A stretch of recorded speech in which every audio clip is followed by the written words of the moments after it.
Salve, salve, juventude! Firmeza total? Então, estamos aqui para fazer uma revisãozinha sobre o conceito de isomeria, que é muito comum entre moléculas, principalmente orgânicas, né? Então, por exemplo, se a gente pensar lá, qual o composto que vai ter a fórmula C5H12? Então, pensando só a partir da fórmula molecular dele, a gente vai conseguir saber os detalhes da estrutura? Mais ou menos, né? Por exemplo, com a fórmula C5H12, a gente consegue montar três compostos aí. A gente consegue montar o pentano, né? O N-pentano, a gente consegue montar o metilbutano e a gente consegue montar o dimetilpropano.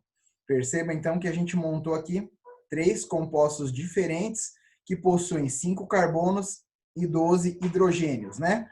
Então essa diferença aqui na forma como as ligações se processam, vai alterar as propriedades químicas e físicas desses compostos. Então, eles vão ter pontos de fusão e ebulição diferente, vão ter reatividade diferente também, justamente pela forma como as ligações se processam entre os carbonos e os hidrogênios da molécula, né?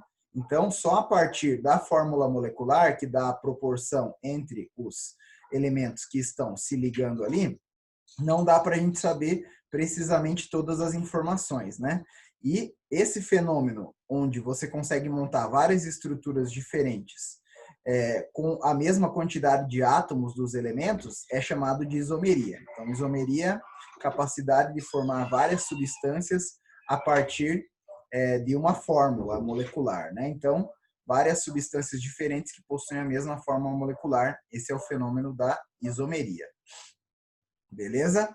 Então, tem que ter pelo menos duas substâncias de estrutura diferente, né? Que você vê que as ligações químicas são diferentes, mas que possuem a mesma fórmula molecular, ou seja, a mesma quantidade de átomos dos elementos na sua estrutura. Beleza? Então, primeiro a gente vai começar aqui estudando a isomeria plana, né? Então, o que vão ser os isômeros planos? Eles vão ter estruturas que se diferenciam ali pela a forma como as ligações são estabelecidas, né? Então, a gente vai ver mais para frente que também o ângulo, né, entre as ligações ali e a forma como elas se organizam no espaço é determinante também para formar isômeros, mas no caso da isomeria plana, a gente não vai pensar em 3 dimensões ali, né? A gente vai pensar apenas no que está acontecendo dentro da molécula e como que os átomos, né, essa proporção de átomos está fazendo as suas ligações, né? Na isomeria plana, a gente vai poder diferenciar os isômeros por mudanças na cadeia, né, diferenças na cadeia. Pode ser um isômero de cadeia normal, outro de ramificada, um de aberta, outro de fechada, um de cadeia homogênea, outro de cadeia heterogênea. Pode ser também isômero de posição, né, que daí pode ser posição de insaturação, né, de ligações pi, pode ser posição de ramificação, pode ser posição de heteroátomos, né? Ou que aí a posição de heteroátomos ela vai se chamar especificamente de metameria, né? E também pode ser isomeria de função. Não, perdão, que ainda pode ser da posição também do seu grupo funcional. E ela também pode ser isomeria de função quando a gente tiver dois compostos que têm a mesma fórmula molecular, mas que apresentam funções diferentes, né? Então, como eu falei lá, ela é a plana, não tem aqui diferença das posições no espaço, que vai ser na isomeria espacial, que é chamada também de geométrica, né? A cis-trans, e a óptica, que é a dos carbonos quirais. Então, primeiro aqui, ó, isômeros de cadeia. Então, por exemplo, aqui, ó, temos lá o butano, né? E temos o 2-metilpropano. Então, ambos vão apresentar a sua fórmula molecular C4H10. Beleza?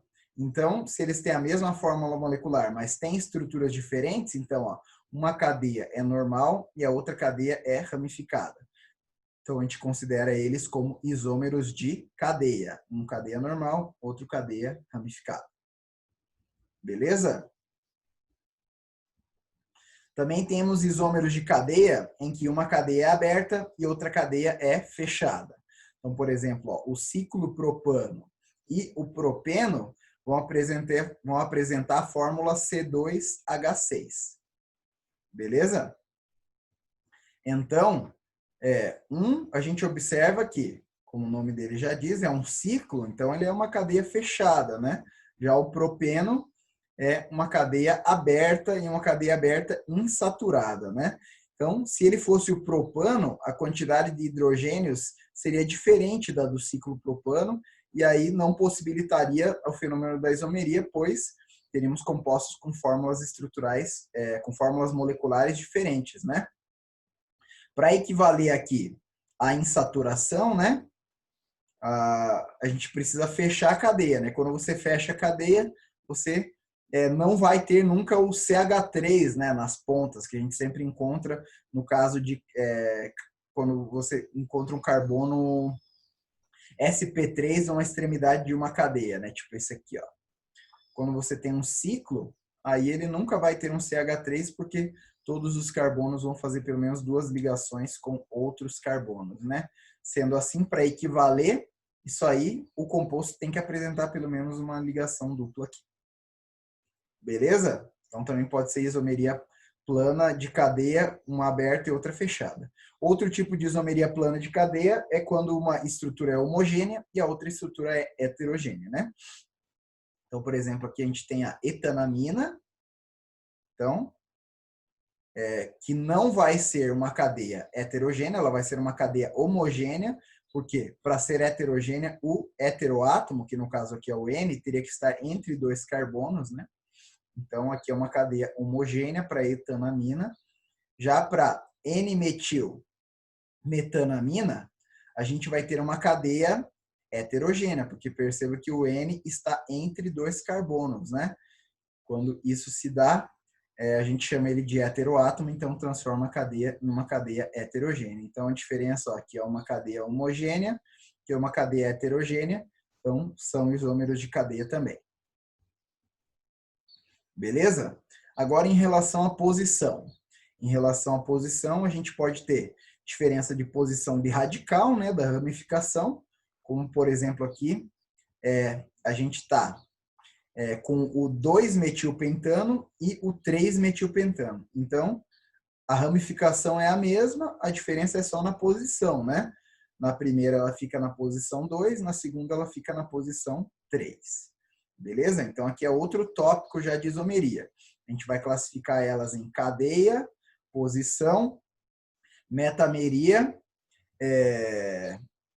função e tautomeria, né? Então, todas as primeiras que a gente viu aqui foram isomerias de cadeia, né? Que diferenciavam pelas cadeias.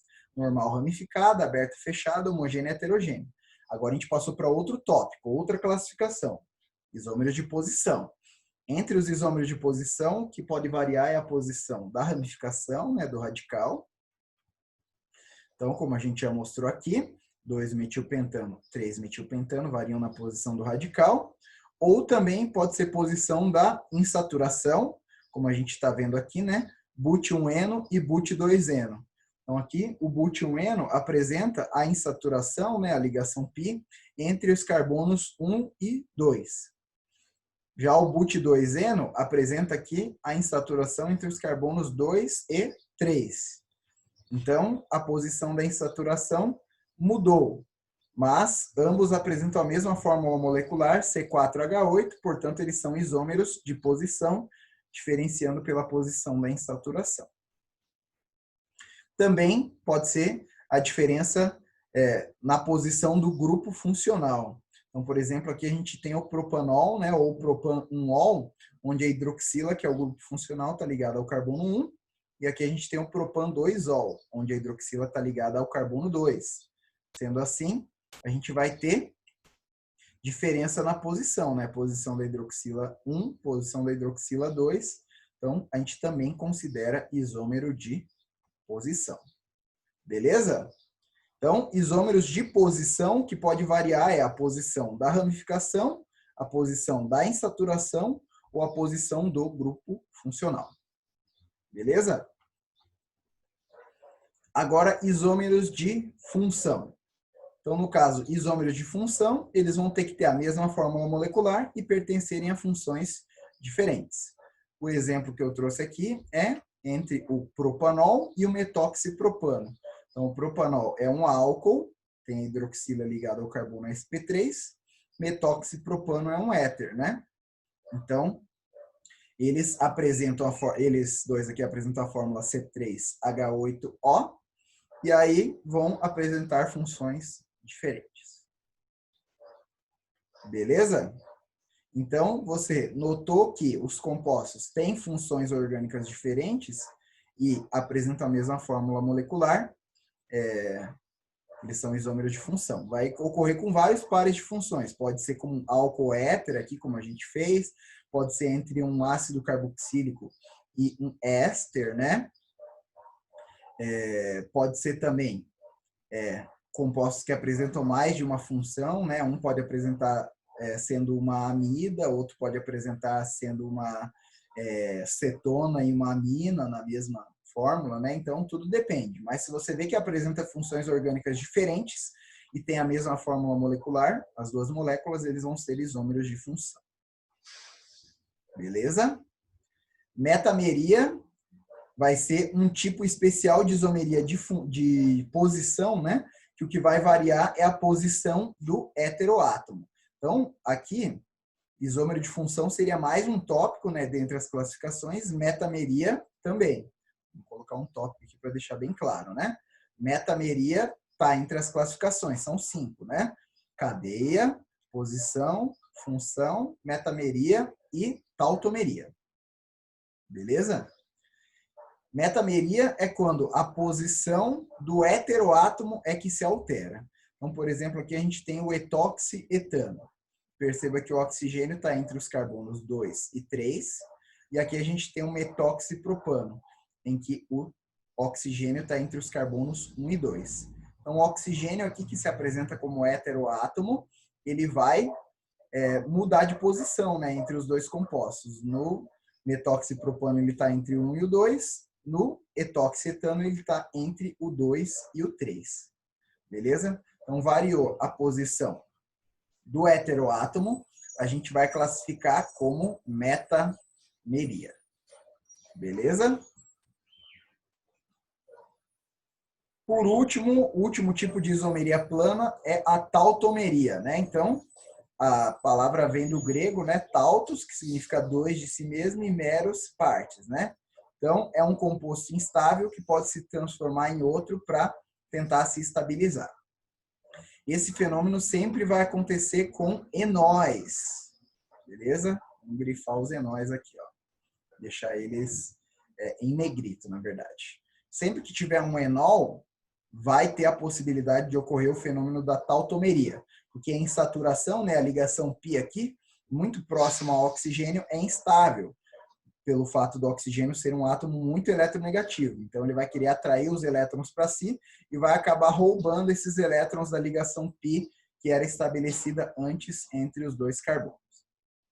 E aí a gente vai poder ter dois tipos de equilíbrio tautomérico, né? O equilíbrio aldoenólico. Então, é quando um enol se transforma em um aldeído, né? Então, aqui, a dupla entre os carbonos perto do oxigênio é instável, né? No caso do etenol. E aí, o oxigênio rouba esses elétrons para si e acaba estabelecendo uma ligação π entre ele e o carbono, né? E aí, forma-se o grupo carbonila, que muda a função do composto, né? Então, ele era um enol, se transformou aqui em um aldeído, porque a carbonila se apresenta numa extremidade. Por isso, o equilíbrio aldoenólico, né? Porque entre um aldeído e um enol. Beleza?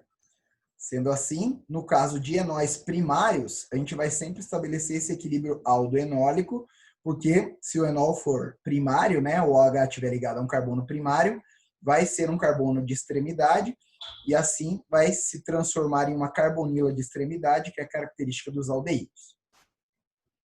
Beleza? O outro tipo de equilíbrio é o equilíbrio cetoenólico, então entre cetona e enol. Então aqui a gente tem lá o propen-2ol, né? Que é um enol. Também tem uma dupla aqui próxima ao oxigênio. O oxigênio vai roubar esses elétrons da ligação π para si. formando uma ligação pi com o carbono, aí o hidrogênio vai lá para o outro carbono que perdeu uma ligação, e, sendo assim, a gente vai ter aqui um equilíbrio cetoenólico, porque, nesse caso, se tratava de um enol secundário, né? Então, no caso de enol secundário ou enol terciário, vai se formar o equilíbrio cetoenólico, porque vai ter uma carbonila que não se apresenta na extremidade da cadeia, né?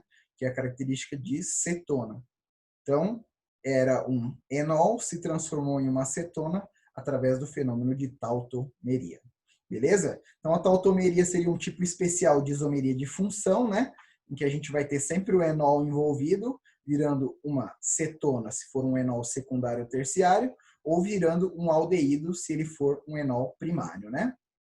E no caso da metameria, ele é uma isomeria especial de posição do heteroátomo. Beleza? Então, com isso, a gente fechou a isomeria plana. Beleza? Vamos para a isomeria geométrica, né? Então, mais recentemente, a gente tem estudado aí que as gorduras trans, né? São possíveis causadoras do agravamento de doenças cardiovasculares, né?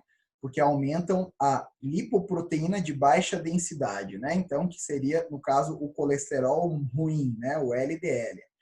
E aí, mais incidência de gordura trans aí na dieta da pessoa vai acabar ocasionando uma maior probabilidade dela ter um infarto miocárdico ou um derrame, né? Então, por isso foi obrigado aí pela Anvisa, né? Para as empresas produtoras de alimentos sempre deixar claro no rótulo qual é a quantidade de gorduras totais e de gorduras saturadas e de gorduras trans. Mas qual que vai ser a diferença entre elas, né? Então, gorduras, elas vão ser derivadas de ácidos graxos, né? Se for um ácido graxo saturado, ou seja, que só tem ligação sigma, a gente vai classificar ela como uma gordura saturada, né? Já os óleos, eles em geral vão ser gorduras insaturadas, então eles vão ter presença de ligação pi. Essa insaturação faz com que as ligações intermoleculares ali sejam mais fracas, por isso os óleos são líquidos à temperatura ambiente, já as gorduras, elas em geral são sólidas, né? Vão ter ligações intermoleculares mais fortes. Então aqui, por exemplo, a gente tem uma cadeia de um ácido graxo saturado, né? Então só ligação simples aqui, né, entre os carbonos. Aqui a gente tem um ácido graxo insaturado que apresenta uma ligação pi entre eles, né? E aí, quando você tiver um ácido graxo insaturado, vai ter a possibilidade de ele ser um ácido graxo cis ou um ácido graxo trans. Então, para a gente entender como que vai ocorrer essa isomeria cis-trans, a gente tem que entender o que é uma rigidez em uma molécula, né? Então, quando você tem ligações químicas em moléculas, elas estão em constante movimento, né? As moléculas podem fazer movimento de rotação ou movimento mesmo de encolher e esticar, né? As suas ligações. E aí, quanto mais resistente a esses movimentos a molécula for, mais estável ela vai ser, né? As moléculas que apresentam rigidez são aquelas que não permitem que haja uma rotação no eixo das ligações, né? Sem que elas se quebrem, né? E aí a gente vai encontrar essa rigidez em moléculas insaturadas e em ciclos, né? Então, por exemplo, aqui, ó, se você tem apenas um prego aqui, ó, conectando duas chapinhas de madeira aqui, a rotação desse prego, a rotação aqui da madeira vai ser livre, né? Vai ficar de boa. Você pode rodar tanto a madeira aqui da frente quanto a madeira de trás sem que o prego se quebre. Agora, quando você tem dois, ao rodar aqui, a rotação vai estar impedida, porque a presença do segundo prego impede esse movimento. Se você tentar rodar, ele vai acabar quebrando a que ficar parada, né? Se você rodou uma, quebra a madeira aqui no outro, né? Porque o prego vai estar parado, não vai rodar, né? Se você tentar rodar ao redor desse prego aqui, aí ela vai se quebrar no outro que está parado. Então, a presença do segundo prego, que seria, no caso, a ligação π, né? Vai impedir essa rotação, né? Mais ou menos assim, ó. Se você tem apenas uma ligação, ó, eu posso girar a molécula aqui, ó, sem que ela se quebre, né? Imagine que minha mão são os átomos que estão formando a molécula, né? Se eles fizerem uma ligação dupla entre si, ó, eu vou tentar girar em torno de uma só, quebra a ligação. Vou tentar girar em torno da outra, ó, quebra a outra ligação. Beleza? Então, devido a isso, a gente vai considerar que as substâncias que possuem ligação dupla, né, ligação π, vai ser capaz de fazer isomeria cis-trans. E também ciclos, né? Mesma coisa, se é um ciclo propano, ó, se eu tentar girar aqui só em torno de uma ligação, o ciclo se quebra, né? Da mesma maneira. Beleza? Então, para fazer isomeria cis-trans, o composto vai ter que apresentar ligação dupla. Além de apresentar ligação dupla, ele vai ter que apresentar também ligantes diferentes na rigidez, na estrutura de rigidez da molécula. Então, se for uma dupla, ó, um carbono aqui está ligado ao ligante A, B, e o outro está ligado ao ligante C e ao D, né? Então, o A tem que ser diferente do B, ou seja, os ligantes que estão no mesmo carbono têm que ser diferentes. Então, o A tem que ser diferente de B e C tem que ser diferente de D. Mas o A pode ser igual ao C e ao D, o B também pode ser igual ao C e ao D, que não tem problema. É os ligantes que estão no mesmo carbono que têm que ser diferentes. Os de carbonos diferentes podem ser iguais. Mesma maneira que num ciclo, né? Então, A e B aqui tem que ser diferentes, X e Y também tem que ser diferentes, mas A e B pode ser iguais a X e Y, né? Então, se eles são iguais, mas estão em carbonos diferentes, tudo bem. Beleza? Então, por exemplo, aqui, ó, o metilpropeno, ele não vai fazer isomeria cis-trans, ó, porque ele apresenta os mesmos ligantes nos carbonos da rigidez, né? Então, os carbonos da dupla aqui, ó, tem 2 Hs. Então, não vai rolar isomeria cis-trans aqui, teriam que ser ligantes diferentes, né? No caso do propeno também não, né? Não é necessário que os dois carbonos tenham ligantes iguais. Se um só tiver ligantes iguais e o outro tiver ligantes diferentes, já impede a formação de isomeria geométrica cis-trans. Beleza?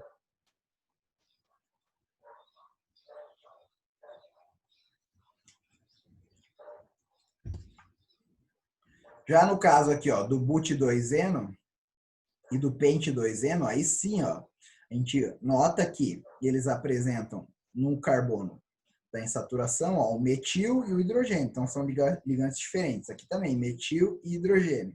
São ligantes diferentes. Então, apresenta, faz isomeria cis-trans, sim. Para o pente2-eno também, ó, ligado ao metil e hidrogênio, então são diferentes nesse carbono da esquerda, no carbono da direita, etil e hidrogênio, né? Aí a gente vai poder fazer essa troca de lugar para montar os isômeros cis e os isômeros trans, né? Como que a gente vai determinar se ele é cis ou trans, né? Em cada um dos carbonos que possui a estrutura de rigidez, né, no caso a dupla ou do ciclo, a gente vai eleger o ligante de maior massa, né? Então, o metil tem maior massa do que o hidrogênio. Então, ele que interessa para a gente aqui. Aqui também metil em relação ao hidrogênio é maior. Então, se os dois ligantes de maior massa estão do mesmo lado, a estrutura é cis. Beleza? Então, trace um plano aqui pela ligação dupla. Se os dois estiverem acima da dupla, é cis. Se tiver um acima e um embaixo, trans. Beleza? Então, aqui, ó, no cis-pente2-eno, ó, o metil, que é o maior ligante do carbono da esquerda, está do mesmo lado que o etil, que é o mesmo ligante do carbono da direita, né? Ambos estão acima das duplas. Se um estiver acima e o outro estiver abaixo, trans. Beleza? Então, ó, o clorociclopentano aqui não vai apresentar isomeria cis-trans, ó, porque ele precisaria ter carbonos vizinhos com ligantes diferentes. E aqui, ó, o C está ligado a 2 hidrogênios, então não faz. Aqui também está ligado a 2 hidrogênios, não faz. Beleza? Só tem um carbono com ligantes diferentes, isso não é suficiente para fazer isomeria cis-trans, né? Mesma coisa, se ele for um ciclo e tiver uma ligação dupla, aí não vai ser possível também na ligação dupla, né? Talvez poderia ser possível nos outros aqui, mas eles também apresentam só ligantes iguais, então não dá. Já ó, o 1,2 de cloro-ciclopropano, ele apresenta isomeria geométrica. Ó. Então, cloro tem mais massa do que o hidrogênio.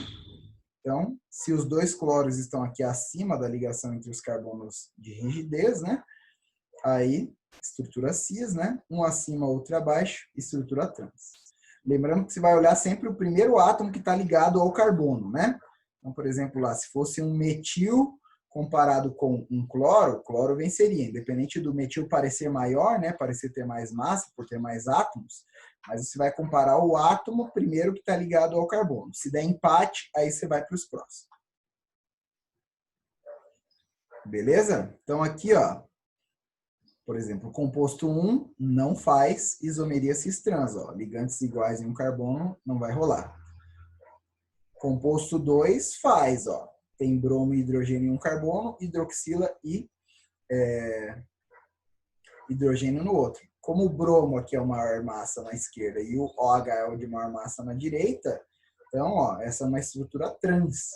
Esse aqui seria o 2-bromo, o trans, né? Trans 2-bromo etenol. Beleza? Aqui, ó, o composto que a gente já viu antes lá, né? Então, que seria o 2-metil propeno. Esse não faz isomeria cis-trans, ó. Ligantes iguais, não vai rolar. Aqui faz, ó, ligantes diferentes no mesmo carbono, diferentes aqui também. Então, faz. Esse aqui seria o cis, né? Porque os flúores estão do mesmo lado. Então, cis 1,2 de flúor eteno. Aqui também está fazendo, ó, é um composto que a gente já mostrou, né? Esse aqui seria o cis-but2e e esse aqui seria o trans-but2e. Beleza? Falando um pouco agora sobre o último tipo de isomeria, que é a óptica, né? Para entender por que ela é importante, as proteínas, que depois da água são os compostos mais encontrados nas células, elas se formam a partir da reação entre aminoácidos, e esses aminoácidos vão fazendo ligações peptídicas entre si para a formação das proteínas. E aí, depois que eles fazem essas ligações peptídicas, a proteína se enovela, né? Para que esse enovelamento seja correto, é preciso que os aminoácidos tenham uma estrutura 3D levógira. Beleza? Se esse processo for comprometido, não será possível a existência da vida, né? As proteínas não vão se enovelar direito e o metabolismo da pessoa vai ficar comprometido. Então, isomeria espacial, também é chamada de estereoisomeria, vai ocorrer quando apenas a estrutura espacial diferencia os compostos, né? É o caso dos isômeros cis-trans, que a gente já viu, e também vai ser o caso dos isômeros ópticos, né? Que vai depender da maneira como as ligações se organizam no espaço. Não tem diferença entre os átomos que se ligam, e sim de como que as ligações se organizam no espaço. Beleza? Para ser classificado como capaz de realizar isomeria óptica, um composto orgânico deve possuir um carbono quiral, né? Um carbono assimétrico. Então, tem que ter 4 ligantes diferentes. E aí, o número de isômeros opticamente ativos vai ser dado por 2 elevado a n, em que n é um número de carbonos quirais. Então, se ele tem um carbono quiral, 2 isômeros opticamente ativos. Se tem 2 carbonos quirais, 4. E assim por diante, vai crescendo exponencialmente. E o número de isômeros inativos é igual a 2 elevado a n menos 1. Então, se ele só tem um carbono quiral, ele não vai ter nenhum isômero inativo, né? Aí, se ele tem 2 carbonos quirais, aí ele já pode ter um isômero inativo e assim por diante, né? Como assim como que ele vai ser inativo, né? Daqui a pouco a gente explica o que é essa atividade óptica. Beleza? Mas primeiro vamos entender aqui, ó, o lance do carbono quiral. Então, ó, o carbono quiral, ele vai ter 4 ligantes diferentes. Então, esse carbono vermelho aqui, ó, ele está ligado a uma hidroxila, a um hidrogênio, a um metil e está ligado a um sec-butil. Então, 4 ligantes diferentes é um carbono quiral, portanto, a gente classifica esse composto aqui como capaz de fazer isomeria óptica, né? Então, esse composto aqui seria o 3-metil-butan-2-ol. Met-et-prop-but-pent, perdão. 3-metilpentandoisol, né? Então, 3-metilpentandoisol seria capaz de realizar isomeria óptica, ter atividade óptica, né? E a gente pode classificar esses isômeros em R e S, né? Eles são classificados dessa maneira quando eles se apresentam como sendo a imagem especular do outro. Então, por exemplo, aqui, ó, o 2-bromobutano também tem um carbono quiral, ó. O carbono está ligado ao bromo, a um etil, a um metil e a um hidrogênio. E aí, ele vai poder formar esses dois isômeros opticamente ativos aqui, um R e um S.